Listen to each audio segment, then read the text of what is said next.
हम नाक को टेढ़ा करते हैं तो आवाज़ नहीं आती, कान को टेढ़ा करते हैं तो आवाज़ नहीं आती, हाथ को भी टेढ़ा करने की कोशिश करें नहीं आवाज़ आती, उंगलियों को टेढ़ा करें तो आवाज़ आती है, चटकती है। ऐसा कि वो अगर उनको ज़्यादा फोर्स करते हैं तब आया करती है। उसका रीज़न ये हुआ करता है कि जो हमारे फ्लूइड होते हैं, जो सेल होते हैं उसके अंदर, वो थोड़ा बहुत एयर प्रोड्यूस कर देते हैं अंदर से जॉइंट के अंदर।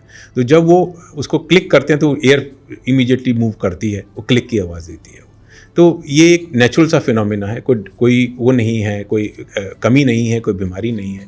और बट ये भी नहीं कि उसको कर करके बार बार आप करें, क्योंकि उससे ज़्यादा डैमेज आप कर सकते हैं, ज़्यादा नुकसान कर सकते हैं।